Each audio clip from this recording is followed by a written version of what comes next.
Hello and welcome to Art of Reading. The subject of this video is the Confessions by Augustine. Now, the Confessions is usually regarded as a religious and theological work, but the focus of my talk will be on the literary and the aesthetic qualities of this work, and that is why I'm including it in my series of the classics of world literature. Now, before I start talking about the Confessions itself, I would like to give you a rather brief historical background about the time in which Augustine lived. Augustine was born in the year 354 in a city in North Africa, which at that time was a part of the Roman Empire. So although his mother was probably of African descent, we should consider Augustine within the context of the Roman Empire because his education was thoroughly Roman. So he was born in a small city in North Africa in the middle of the 4th century, and he died in the year 430. This was an extremely tumultuous period in the history of Rome. A few years before the birth of Augustine, in the year 313, Constantine, the Emperor of Rome, had declared Christianity a legal religion. Prior to this declaration, Christianity was a minority religion that was persecuted and suppressed by the Roman authorities. But this declaration and this legalization of Christianity paved the way for this religion to become the state religion of the Roman Empire. All of this took place within the lifetime of Augustine. And later on, in the year 410, that is about 100 years after Christianity was made legal in Rome, the city of Rome was sacked by the Visigoths. At this time, Augustine was a middle-aged man.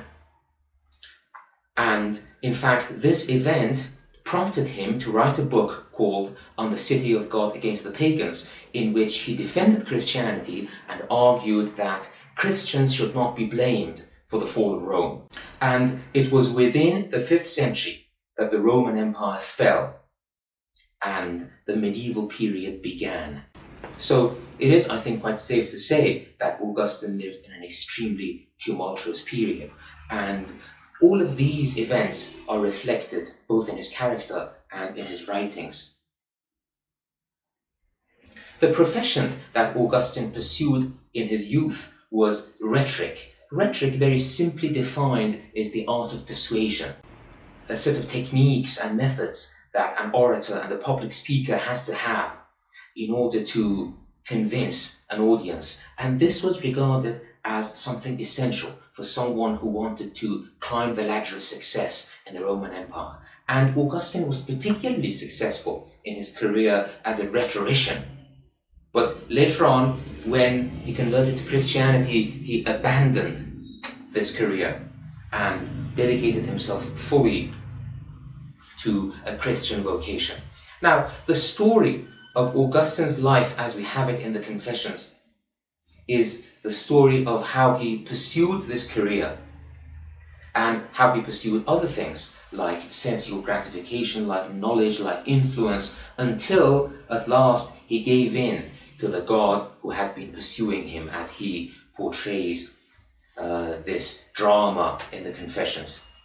I think I need to give you some justification as to why I'm including the Confessions in this series of the classics of world literature. Because, as I said earlier, the major themes of this book are perhaps religious in nature rather than literary. But I personally have a specific approach to religious texts, and that attitude is looking at them from an existential and a literary standpoint. I admit that for people who live under a regime that promotes religious authoritarianism and that suppresses people using a religious discourse, this approach might be very difficult to implement and adopt. But still, I hope that we will be able to somehow distance ourselves from this discourse of religious suppression that many of us are experiencing and look at Augustine's Confessions with fresh eyes and try to focus on the spiritual and existential qualities of this masterpiece. To support this approach to the Confessions, I'd like to read to you a few lines from the introduction to the particular translation that I'm using in this video. The translation that I'm using, by the way, is by Thomas Williams, and this is, in my opinion, one of the best translations of the Confessions into English. There are several translations of the Confessions into English, and each of them, I think, has its own merits. But this one is particularly excellent because not only does it have great precision when it comes to the translation of Augustine's philosophical ideas, because the translator himself is a philosopher, but also its prose is modern and at the same time quite beautiful from an aesthetic point of view. It has a sonorous prose. When you read it out loud, it sounds so beautiful to the ear. Now, these few lines are from the introduction, but one need not share any of his theological beliefs to find Augustine well worth reading. Philosophers of all sorts still engage with his understanding of belief and knowledge, his analysis of human action, his accounts of will and desire and freedom, his subtle exploration of time and eternity, and his astute observation of the human condition. And any reader, Christian or not, philosopher or not, will find much in Augustine that is captivating, inspiring, and challenging. For the story of Augustine's life as he presents it in the Confessions is at once startlingly intimate and dizzyingly cosmic. How can I make sense of this action turns effortlessly into how can anyone make sense of any action? Why did I keep stepping on my own feet leads to why do we all make such a mess of things? And inevitably to reflection on what exactly it means for a life, any life, to be a mess, and what it might look like for the mess to get cleaned up, for what is broken and fragmented and dispersed to get put back together. I think it was a very eloquent defense of the particular approach that I'm going to adopt in this video. Now, I will read to you a number of excerpts from this book, just to motivate you to pick up the book yourselves and hopefully read it in its entirety. The very beginning of the book, the very first paragraph, I think, can tell us the overall aura and atmosphere of the work. This is how the book begins. Great are you, Lord, and highly to be praised. Great is your power, and your wisdom is beyond measure. And human beings want to praise you, they who are just a portion of your creation, who carry around their mortality, who carry around the evidence of their own sin and the evidence that you resist the proud. And yet human beings, this portion of your creation, want to praise you. You rouse them to take delight in praising you, for you have made us for yourself, and our heart is restless until it comes to rest in you. As you can see, the book is addressed to God. The entire book, from the very beginning to the end, is addressed to God. That is why one critic has gone so far as to say, quite memorably, that when we read this book, it seems as if we were eavesdropping on Augustine, talking to God. And even if we do not share Augustine's faith in this personal deity, we can't help feeling that we are in the presence of a sublime and transcendental power. That's at least the feeling that is conveyed to me when I read this work. Now, the first rather extended excerpt from the Confessions that I would like to read to you is from the fourth book. I forgot to mention that the Confessions is divided into 13 books, the first 9 of which are autobiographical in nature. And Augustine has pre-planned these books so that there are many parallels and symmetries in them. For instance, the middle of these 9 books is book 5. The first half takes place in Africa, whereas the second half takes place in Italy. In the first half, Augustine does not mention any names, but in the second half, the names come flooding in. There is somehow this indication and this suggestion that in the first half of this autobiographical segment, when Augustine was away from God, he was also distant from human communities.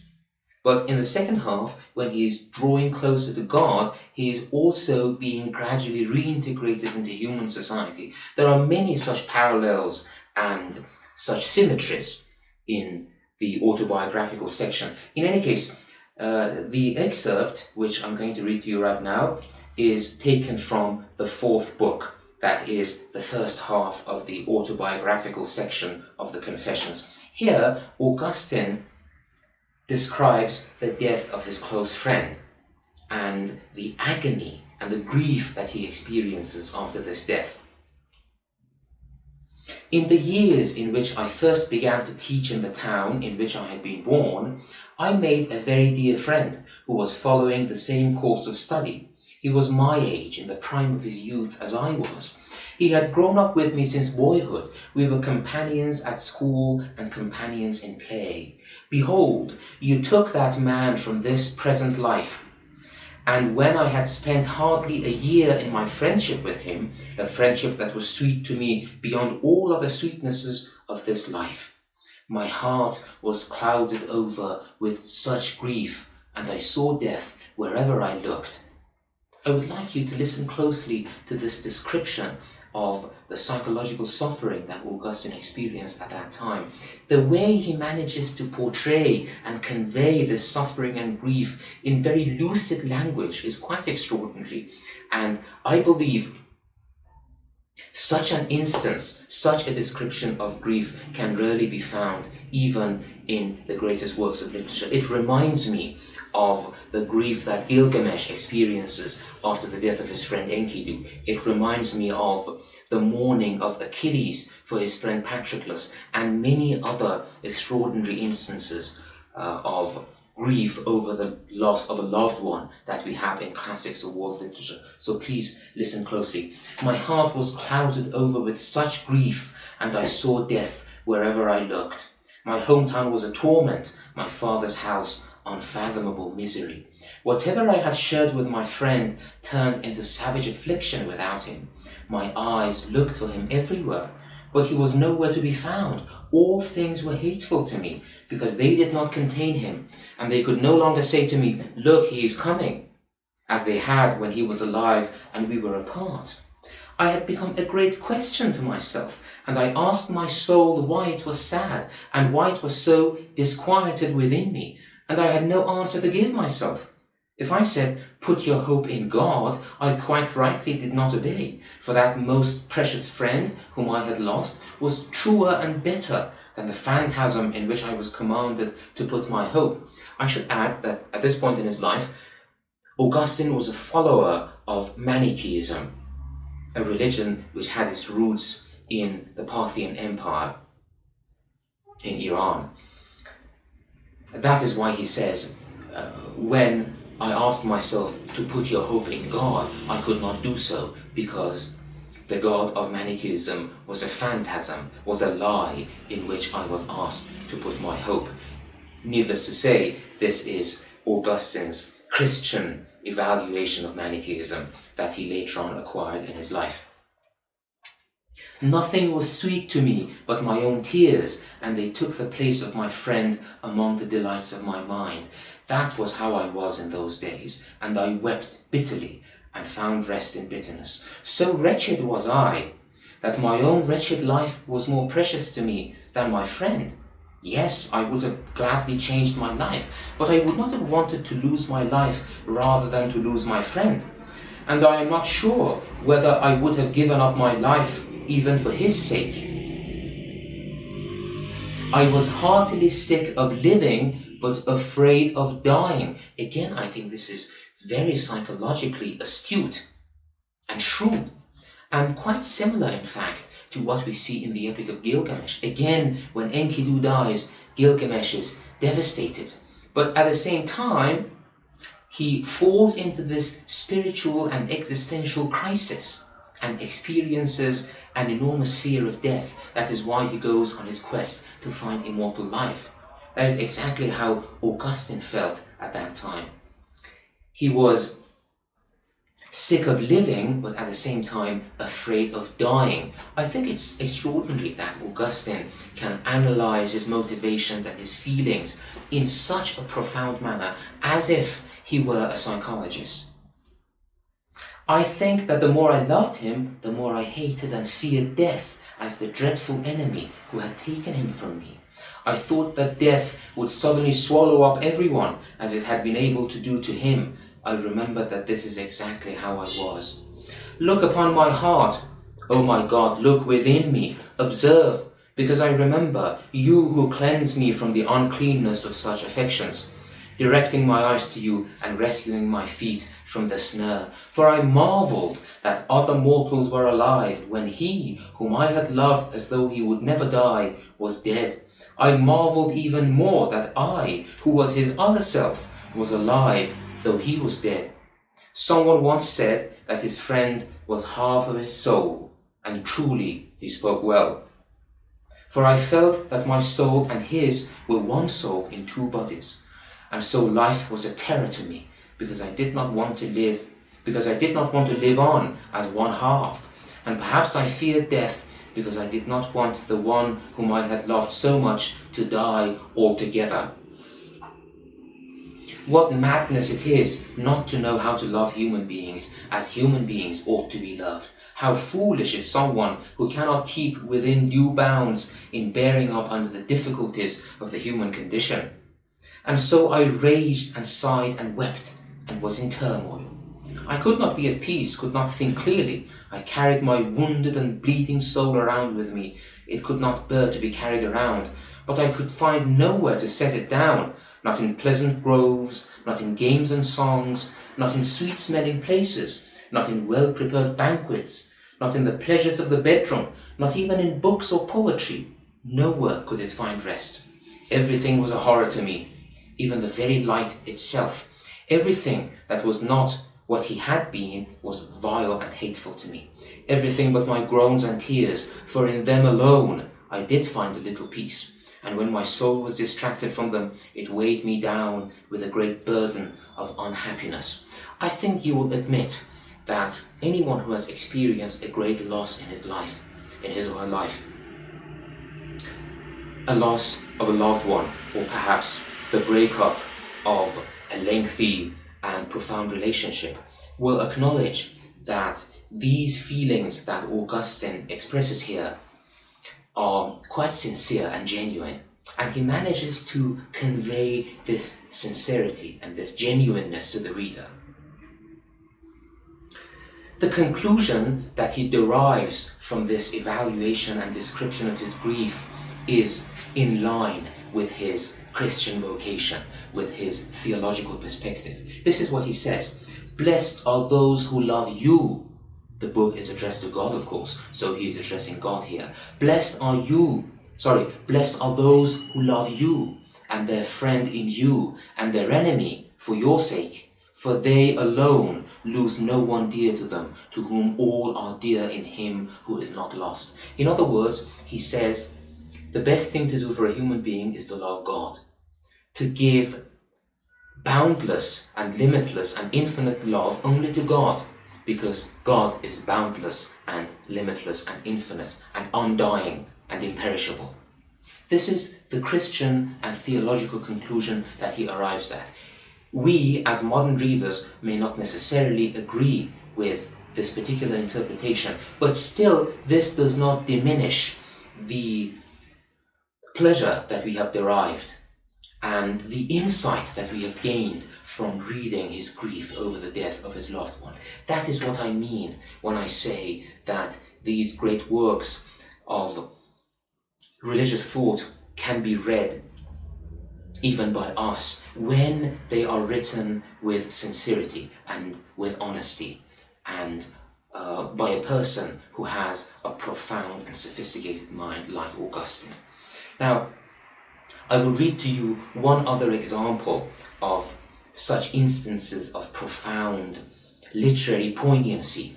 This one is taken from Book 6, in which Augustine encounters a beggar. He says, "I was going to give a lecture about about the emperor. This lecture was full of lies, and everyone knew that I was going to lie. And then he sees this beggar, and he contemplates about the meaning of life. This is absolutely powerful literature. So please listen carefully.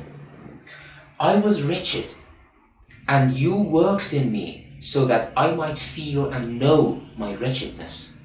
One day, I was preparing to give a speech in praise of the emperor.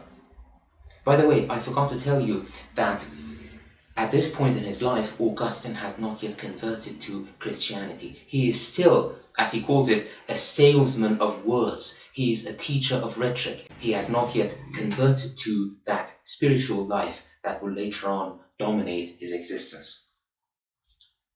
One day, I was preparing to give a speech in praise of the emperor. The speech would be full of lies and well received by people who knew I was lying, and my heart was suffocated with those curs and burning with the fever of the thoughts that consumed me.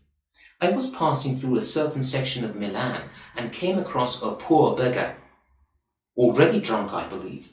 He was laughing and joyful. I groaned, and I spoke to the friends who were with me of the many sorrows that our madness had brought upon us. For in all our great efforts, all we wanted was to attain a joy that was free from care. This is, of course, what all human beings want to attain, right? We can sympathize very well with what he says. It's a very pithy and apt way to describe the goal of all human beings' lives. Let me read the sentence to you once again. For in all our great efforts, all we wanted was to attain a joy that was free from care. The beggar had got there before us. He had already attained such joy, and we, perhaps, might never reach it. A few small coins, the proceeds of his begging, had bought for him what I was pursuing along such circuitous paths, so full of distress, the joy of some momentary happiness.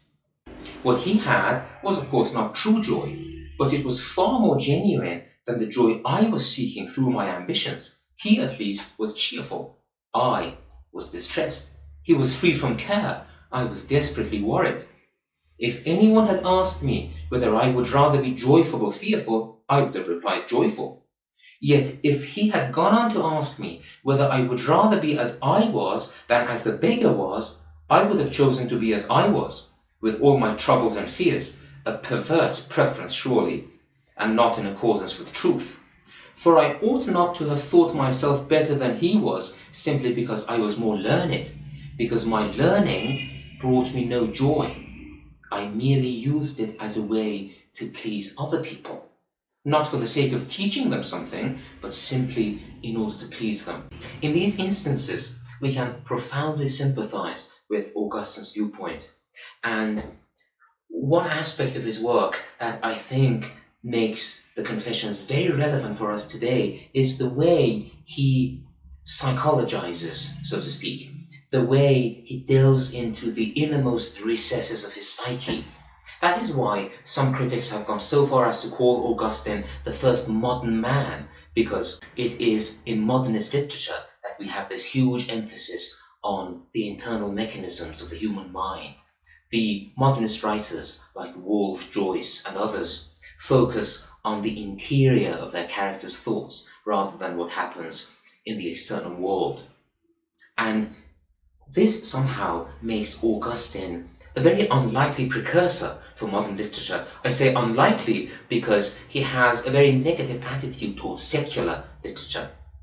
He has quite a lengthy polemic against theatre and secular literature, which is quite ironic, given that his work is so beautiful from a literary perspective.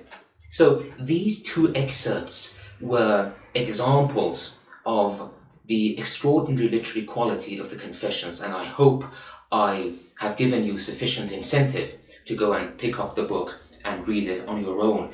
But before I end this video, I would like to give you just one example of Augustine's intellectual preoccupations as well, because these two excerpts were mainly oriented towards his literary excellence. But of course, the Confessions is a work of theology and religious contemplation as well.